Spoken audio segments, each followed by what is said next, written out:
Manscaped. You know, we like our friends over at Manscaped. They always keep us slim, trim, and always ready to blast off, aka take off, because we are galaxy travelers. Yes, we are.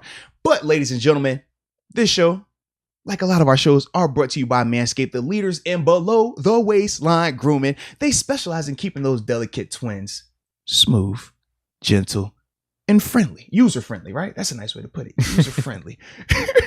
And we also know it's still summertime.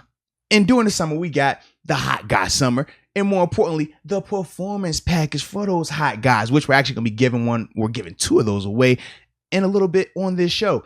But that being said, yeah, you know how we cook it up, baby. You know, we got stuff for you now. But going back to that performance package 4.0, you know what's included in that thing. The Lawnmower 4.0 with the little like binking. We do that because it goes on and off. You need that. You got to be able to see. We know that, Deke. But then also you got the Weed Whacker, you got the Ball Reviver, you got the Crop Refresher. I mean, it's all type of goodies in that bag, and you got the travel kit, so that way you don't have to walk around with all this stuff. Look a little cool. Gotta look a little cool, man. But as we always do, it would not be, we don't talk about anybody unless we got action for you, and this comes in the way of a promo code, ladies and gentlemen. Use the promo code MOATS, MOATS. You get 20% off your purchase along with free shipping worldwide at manscaped.com. Pittsburgh Steelers trading for inside linebacker from the Jacksonville Jaguars, Pro Bowler, Joe Schobert. Absolutely love it. I do, man. Yeah, I liked it at the time, but then the more you're looking into it, it's even a better deal for us. Now, do you have the details Yeah. of the trade? All right. I lost it. I was looking up Iverson shoes. But this was on Rappaport's, actually. Yes, I am familiar with that part. Was accurate, yes. And he said that, oh my God, that I'm getting all these different people. He basically said, let me just say it, and then I'll try to pull it up. Because it's going to be like a conditional late round pick. Yes, okay. That was We're it. on the same page. Now, I don't know if he was talking about contract numbers in there. I saw some $7 million, but I didn't know what portion Steelers are paying Jaguars. Jacksonville has said that is expected, because Tom Pelissaro, he was the one who reported it last night, and then Joe Schobert's wife actually was on her social media confirming similar reports as well.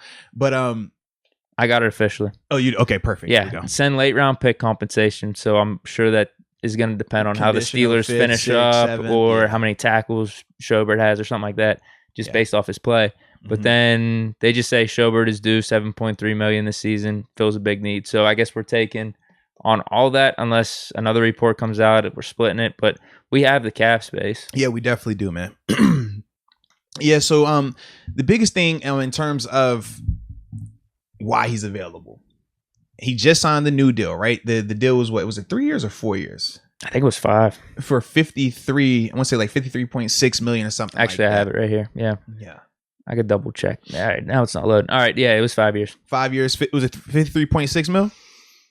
53.75. Oh yeah, close. Big. I like that. But the biggest reason why, because people would say, well, hey, he's only just signed that a year ago. Why would they trade him in? Why would they trade him for a conditional, late round pick, not something early? The biggest thing is this, right? With Joe signed under a different regime, that was Doug Marrone and his regime. Now, remember, all those guys got cleaned out, right? They cleaned house. They brought in Urban Meyer, whole new front office, whole new group down there. So, easy scenario is Urban Meyer just simply wants to go with different guys. That's a lot of younger times. Guy, develop a guy, or just your guys, right? When you talk about a guy having a cap hit, now his cap hit isn't crazy this year, but contract wise, right? When you're talking about Jacksonville, if you continue going forward with him, the numbers are going to get more robust down the stretch. So if you're Urban and this is your first year and you want to create your culture with your guys, then you kind of do that. Now we do know that it wasn't crazy in terms of, Urban Meyer and people not all the way being on board with him, but we do know that did have a little bit during OTAs. Part of the reason why he was getting fined was just the intensity of it and how often they were having those guys on the field. I didn't hear about this. Urban was getting fined. Yeah, he got in trouble for it. Yeah, it was a couple. He was doing some college shit. Yeah, but a lot of college coaches, younger coaches, that does happen. In terms of when in college, you need extra work. Stay out here longer. Do this longer. In the NFL, even if you want to promote that, a coach can't be out there. So even if it wasn't like egregious, if he's out there, it's a camera that just 24/7 sits out there and watch the field, watch the indoors. So you can't get around it. So if you're in college, you don't have to worry about that. You can just do what you want, say what you want. For him, though, he has to understand that. Pete Carroll had the same situation. Remember, Pete Carroll that was what, 2014, I think it was, when he got his big fine. It happens. But that could also be a part of, all right, why a guy like Joe could be moved. If he was a part of that movement of, hey, man, we don't do things like this because he's not a rookie, then yeah, all right, we'll just get this. And that's fine. But either way, I am glad that he is here, though. I do think that, he significantly helps that inside linebacker room. If Vince would have been here, right, we would have been confident in this group, but we still thought that, man, Vince, he's limited in certain things that he can and can't do. Joe Schobert, though, that is an upgrade. Joe is going to... It would have been an upgrade even if we had Vince. And that's what I'm like. It just would have been a busy room, though. We would have had a lot of people. But. True. A lot of room, a lot of people in there, a lot of guys that have played a lot too, right? In terms of Vince, Joe, Devin. But now when you talk about Joe stepping in that room, man, number one, you have a legit leader. You got that because Devin is still young. Devin is still trying to find who he is right now as a player. And we think that he's going to continue to be successful, but he's still finding. We're watching it play out. Joe's past that. Joe is a proven player. Joe is ready to go. So I love that, Devin coming back from injury, Devin still finding himself.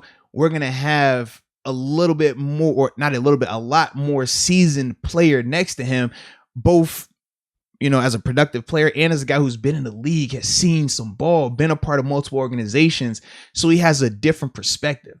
To me, I think that helps Devin a ton. I think it helps Robert Spillane a ton as well. Yeah, I was pretty amped about the move, especially with him making a Pro Bowl. Mm-hmm. That's got to hype you up a little bit. And we saw him in the Browns game that Thursday night. He cooked. Yeah, picked us off a couple times against Mason. And tackling machine, has a ton of tackles. Now, I'm sure there's Browns fans that were happy to get rid of him. You'll get this from any organization or any team that any fans that they see a dude that gets traded from their team and maybe they had some bad moments. They're saying oh man, good luck Steelers with Schobert. He makes tackles that are way past the line of scrimmage, this and that. Now, is that the end of the world? I don't even know how much you could take what they're saying as gospel because I think they're just salty. But what we do know he's good in, though, is coverage. And that's really important for the Steelers right now and what we've been looking for, what we've been lacking. So to combine him with Devin Bush, he's been a Pro Bowler. He's only 27 years old still. And going back to the contract talk, this is basically only a 1-year deal. Yep.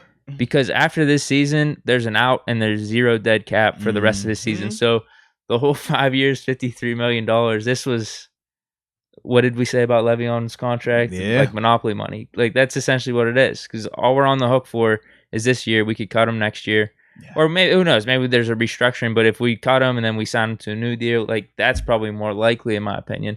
Yeah. But yeah, this is, and we only gave up a late second round pick, or not second round pick, just a late round pick for him who's, he's going to be starting for us right off the bat. Yeah, that's huge, man. I like that a lot. The contract makes it that much more better. 7.5, they can accommodate that. And largely the reason why you talk about them being able to have that out, going into his third year, because he got a ton of that guaranteed money up front. I think he had a $12 million signing bonus.